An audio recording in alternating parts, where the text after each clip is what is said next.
graça e a paz, meditaremos no Evangelho de João, capítulo 17, verso 1 ao verso 5, que diz assim: Tendo Jesus falado essas coisas, levantou os olhos ao céu e disse: Pai, é chegada a hora, glorifica a teu Filho, para que o Filho te glorifique a ti.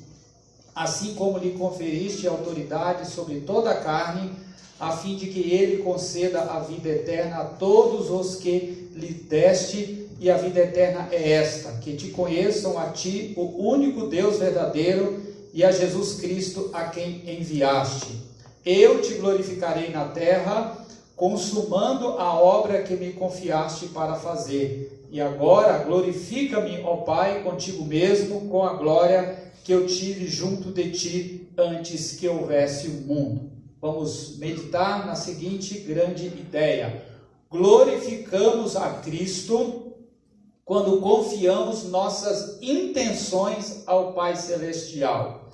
Na mensagem anterior, nós trabalhamos sobre a questão da comunicação de Jesus com os seus discípulos, que falou sobre a sua morte, mas que eles não puderam entender naquele exato momento. Eles não entenderam porque, mesmo sabendo que o Messias viria, estabeleceria o seu reino e resgataria a nação, eles não concebiam a ideia de que ele passaria pela morte. Eles também estavam ouvindo de modo figurado. Jesus mesmo falou que estava comunicando a eles desta forma, porque era muita informação para que eles entendessem naquele momento. Mas Jesus não os deixou perdidos sem solução. Ele fez uma promessa de que quando viesse o Espírito Santo, ele os esclareceria e eles compreenderiam tudo. A promessa é que na ausência viria o Espírito Santo para habitar na igreja, viria para esclarecer as verdades de Deus e levar os crentes a cumprir os propósitos dele. Esse Espírito também confrontaria cada pessoa do mundo com o Evangelho, para convencê-los do pecado, da justiça e do juízo. Para os discípulos e para Jesus era um momento de tristeza, tendo em vista que a separação deles estava bem próxima. Contudo, igreja, a tristeza e o resultado da morte serviriam para aproximar novamente o homem de Deus.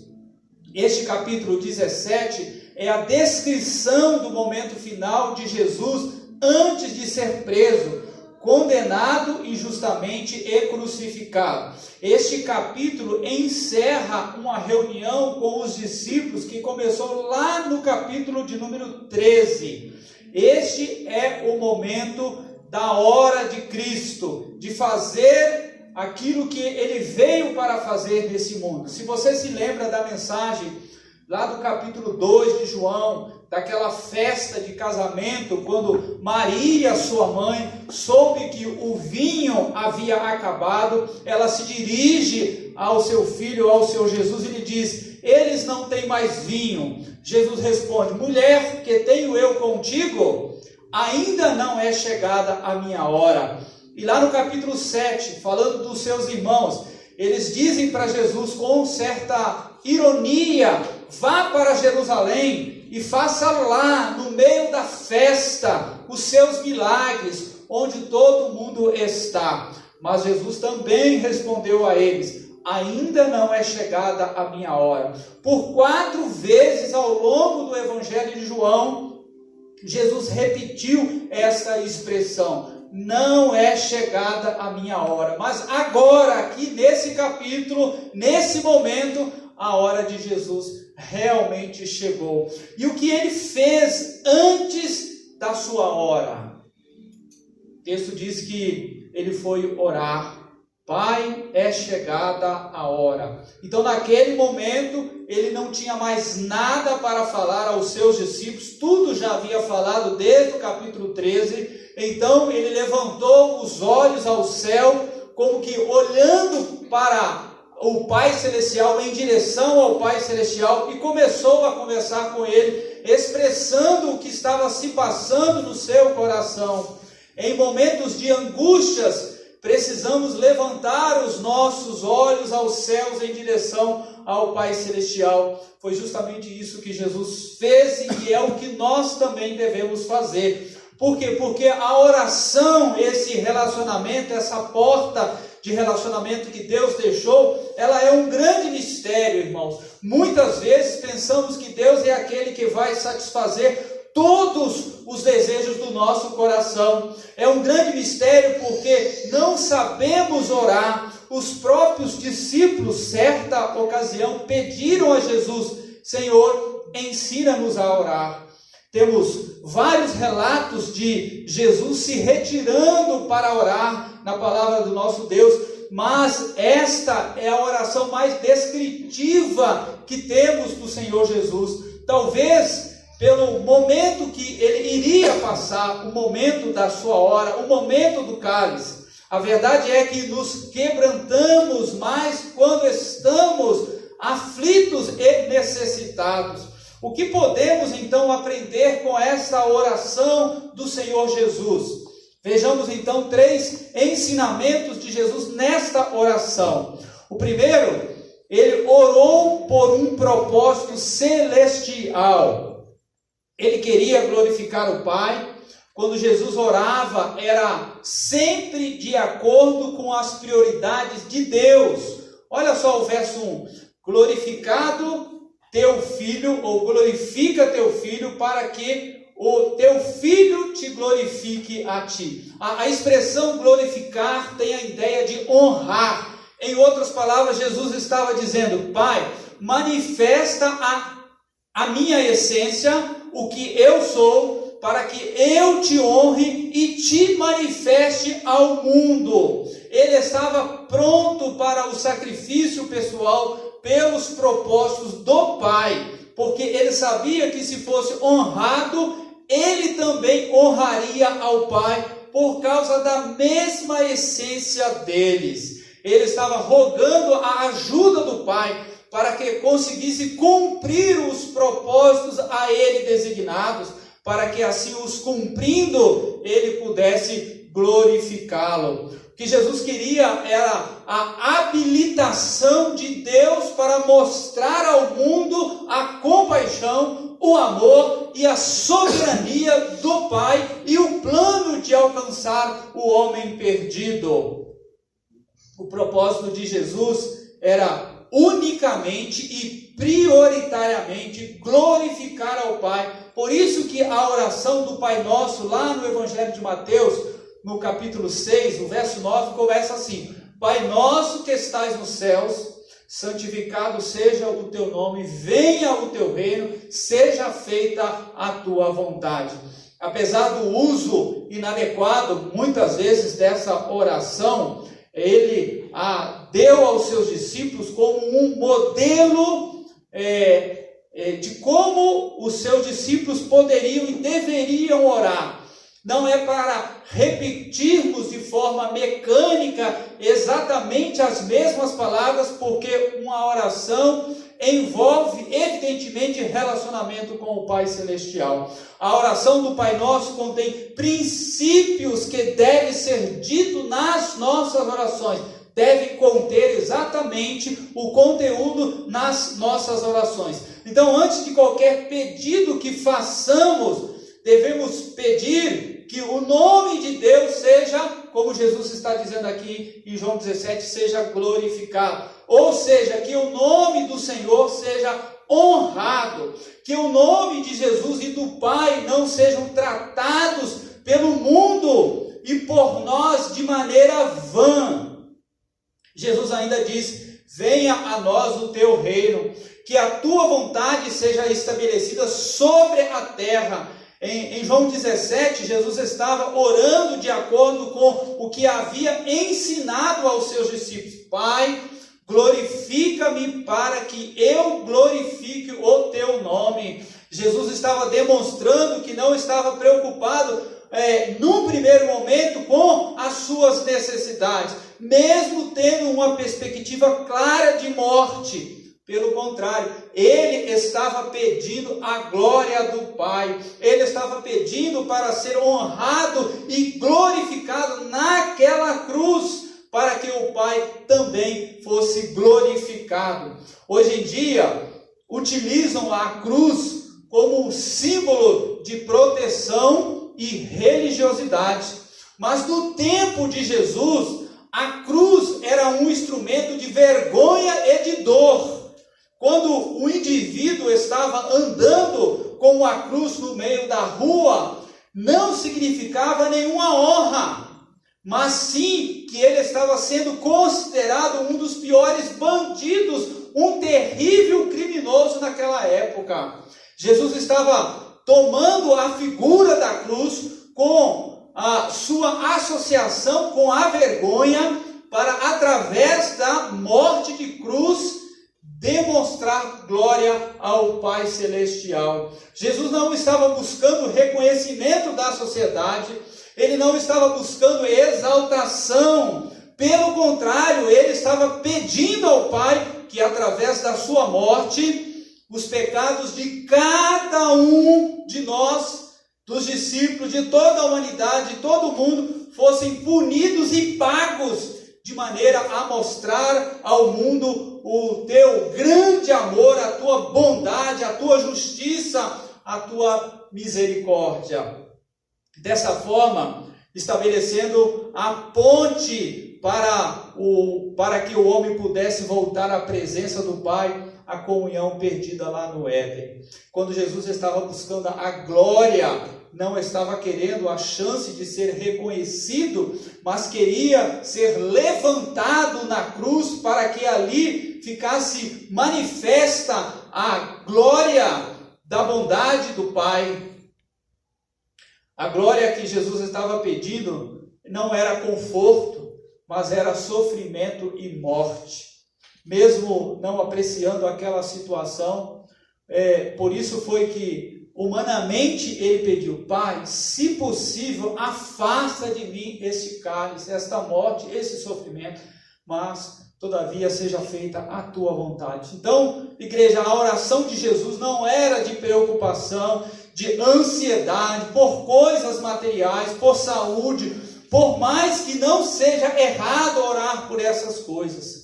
Ele concentrou a sua oração na prioridade da sua missão. Por isso ele orou para que o nome do Pai fosse glorificado, para que ele fosse habilitado a fazer a vontade do Pai, ainda que isso significasse a sua morte numa cruz de maneira humilhante e vergonhosa. Quando Jesus orava, o seu propósito era glorificar o Pai Celestial. Ele focava na sua vontade e não da vontade dele como filho. Ele priorizava o que era mais importante, ou seja, o reino de Deus e a sua justiça. Nós estamos meditando sobre 3 ensinamentos de Jesus nesta oração. Falaremos nas próximas semanas mais sobre essa oração. O segundo ensinamento diz que ele orou as palavras do Pai. O livro de Eclesiastes nos diz que o homem é motivado pela inveja. Por isso é que vemos tanta competitividade entre o ser humano. Mas quando Jesus orava, ele não se baseava por inveja, mas se baseava apenas na autoridade das Escrituras Sagradas. No verso 2 aqui, ele diz: assim como lhe conferistes autoridade sobre toda a carne. Os comentaristas dizem que esta é uma resposta à oração em que Deus desafia seu filho a fazer, lá no Salmo de número 2, versículo 1, em que o Senhor pergunta: por que se enfurecem os gentios e os povos imaginam coisas vãs? A conclusão que o salmista descreve é que não passa de pura tolice do homem, que Deus estaria rindo da arrogância humana e que enviaria o seu filho como Messias para ser também honrado. Por isso é que Deus se dirige ao seu filho Messias, nesse salmo, no verso 8, e diz: pede-me e eu te darei as nações por herança e as extremidades da terra por tua possessão. É isso que nós vemos aqui em João 17, o verso 2. Jesus está fazendo esta oração proposta lá no Salmo de número 2. Ele estava pedindo às nações como herança. Quando Jesus disse que recebeu autoridade sobre toda a terra, isso não significa que ele estava querendo poder para prender, matar, fazer o que quiser. Apesar de ele ter todo este poder, ele estava usando a palavra autoridade aqui em João 17, dizendo que ele tinha poder para salvar homens de todas as nações. Ele tem poder para levar todas as pessoas a Deus. João, quando ele escreveu lá em Apocalipse, ele escreveu falando sobre o resultado final dessa autoridade. Lá no grande dia, no fim dos fins, pessoas de todas as tribos, línguas e nações vão estar cantando glórias ao Cordeiro de Deus que um dia foi morto. Essa oração de Jesus nos ensina que quando ele orava ou fazia de acordo com as palavras de Deus, Deus era a sua inspiração. Ele se apoiava no amor gracioso de Deus. O verso 2 diz: a fim de que ele conceda vida eterna a todos os que lhe deste. Ele o fazia assim porque era esse o plano do Pai. E ele aqui veio para cumprir exatamente as determinações do Pai. Ele veio para salvar a humanidade. Jesus estava orando porque esta autoridade que tinha seria manifesta na bondade do Pai em alcançar as nações. Este era o alvo de Deus, este era o alvo de Jesus, pelo qual eles estavam trabalhando, cumprindo a missão. Por isso, nossa oração sempre deve conter este elemento principal, de pedirmos pela conversão das pessoas. Jesus orava para expressar o amor de Deus pelas pessoas. Ele orava de acordo com os propósitos de Deus e baseado nas palavras do Pai Celestial. Nós estamos meditando sobre 3 ensinamentos de Jesus nesta oração, verso 1 ao verso 5. O terceiro ensinamento, ele orou se relacionando com o Pai. Eu já preguei outras vezes, muitas outras vezes ao longo da minha vida cristã, sobre oração, e disse que o mais importante em uma oração a Deus é o relacionamento que temos com Ele. É para isso que serve esse canal de acesso ao Pai Celestial que nós temos. As outras coisas, tantas outras coisas, sabemos pelo caráter de Deus que Ele irá nos acrescentar de acordo com propósito, plano, disciplina, cuidado, soberania dele sobre a vida de cada um de nós, irmãos. Essa é a dinâmica da vida cristã. Então Jesus buscava nesse momento de oração, relacionamento, comunhão com o Pai. O verso 4 aqui de João 17 diz: eu te glorifiquei na terra, consumando a obra que me confiastes para fazer. Isto é relacionamento. Então Jesus, como Deus, sabia que seria glorificado. E mesmo que ainda não tivesse completado a sua obra, tinha tanta certeza que ele considerava como se já estivesse sido executado. Ele via a sua vida como um meio para servir e fazer a vontade de Deus. Ele também sabia que ao fazer isso se mantinha em relacionamento de comunhão com Deus. Comunhão com Deus é exatamente o que não acontece quando deixamos de fazer a vontade dele e passamos a fazer somente a nossa vontade. Não há comunhão quando assim agimos. Quando pecamos, Deus se entristece, mas nós mesmos nos entristecemos porque a manutenção do nosso relacionamento é comprometida, porque não há comunhão com Deus. não há comunhão com a igreja, não há comunhão com os nossos irmãos. Então o nosso desafio diário é confessarmos o pecado, os nossos pecados, para restaurarmos o relacionamento com Deus. O relacionamento com Deus era o alvo de Jesus. O verso 5, ele dizia: agora glorifica-me, ó Pai, contigo mesmo, com a glória que eu tive junto de ti, antes que houvesse mundo. Jesus estava desejando restaurar com o Pai o relacionamento que ele tinha antes da sua encarnação, antes da fundação do mundo.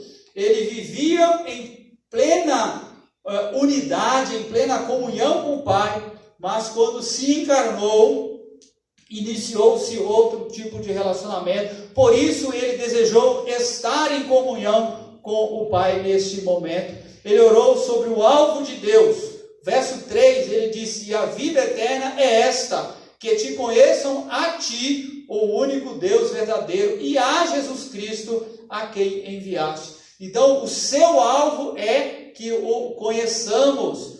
O conhecimento de Deus passa pelo entendimento de Deus, quem Ele é, o que Ele faz, o que Ele espera e quer de nós.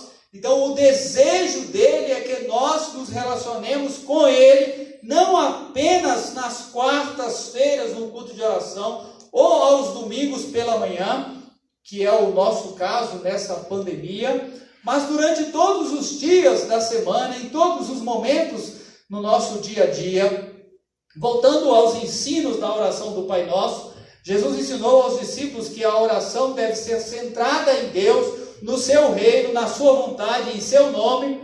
Só após é que ele ora: o pão nosso de cada dia nos dá hoje. Como crentes em Cristo, sabemos que antes mesmo de expressarmos, verbalizarmos as nossas necessidades, Deus já as conhece. Ele não só já o sabe, como bem tem providenciado a solução para prover tudo que nós necessitamos. Isso faz parte deste relacionamento, dessa dinâmica da comunhão com o nosso Deus. É impossível, irmãos, orarmos por todas as coisas que podem nos afetar. Há muitas coisas que nós nem vemos e nem sabemos, e que estão aí à espreitas para tentar nos atingir. Então, o que é que Deus quer que peçamos quando nos ensinou a orar pelo pão de cada dia?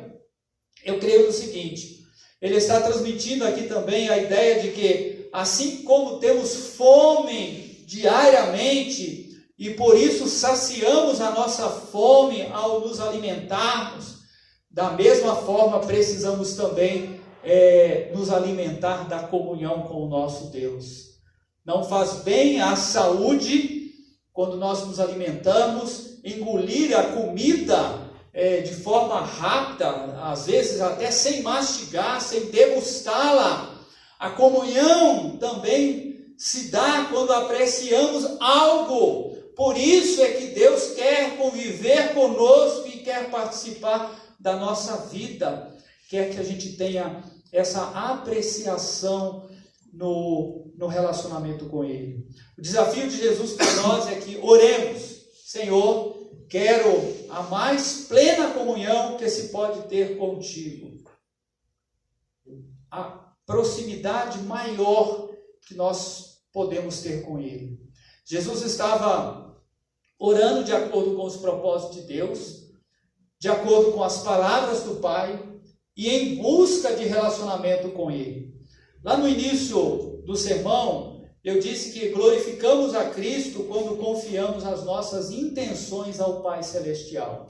Glorificamos quando confiamos mais em Deus, que Ele tem tudo no seu controle soberano, e focamos a nossa vida primeiros não nas nossas necessidades, como se elas fossem o centro da nossa missão aqui na terra. Não vemos isso na oração de Jesus. Ele ensinou também: busquem, pois, em primeiro lugar o reino de Deus. O que é buscar o reino de Deus em primeiro lugar? É que o reino de Deus impere, que a vontade dele seja feita, que o seu nome seja manifesto, espalhado, santificado. As orações de Jesus devem ser um desafio para nós, orarmos as orações do Mestre, porque nossas orações revelam quem somos, a quem servimos, se confiamos mesmo o destino das nossas vidas na soberana mão de Deus. Em meio às enfermidades, por vezes pedimos cura, e Deus pode curar, mas nos esquecemos das oportunidades que podemos ter em como lidar biblicamente com esse momento, exaltando a Deus, testemunhando do amor dele a outros que também estão sofrendo as mesmas enfermidades que nós, os mesmos sofrimentos que nós.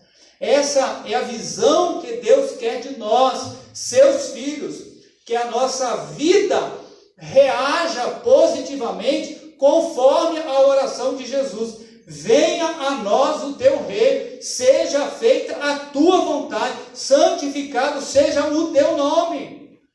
Não somos o centro do mundo, irmãos.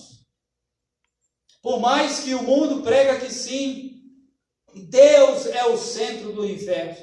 Somos apenas passageiros nesse mundo. Eu não estou dizendo com isso que você não possa orar para ter um emprego melhor. Pode. Que você não possa orar para ganhar mais dinheiro, ter um salário melhor. Pode. Desde que esse emprego e esse dinheiro estejam a serviço do reino. Não é pecado orar para ter uma casa melhor, para ter saúde, mas desde que tudo isso esteja a dispor do reino de Deus. Se for por qualquer outra razão que não o reino de Deus, nossos desejos não servem para nada. São enganos do coração. A oração de Jesus, a oração que Jesus fez, tinha como objetivo agradar e cumprir os propósitos do Pai. Ele orava para que outras pessoas fossem alcançadas com o Evangelho. Por isso lhe foi dado aquela autoridade, aquele poder que foi repassado aos seus discípulos, a nós.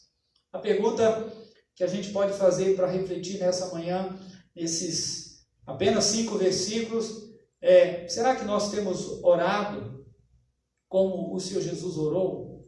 Será que nós temos orado por isso? Da mesma forma que Jesus usou a sua autoridade para que as nações fossem alcançadas? A oração não deve ser centrada em si mesma, mas primeiramente na vontade, na comunhão, na honra da pessoa do Pai Celestial. Que Deus, que Ele vos abençoe, igreja, no sentido de nós orarmos com propósito, orarmos as Escrituras e orarmos nos relacionando intimamente com o Pai Celestial. Deus vos abençoe. Boa semana a todos. Amém.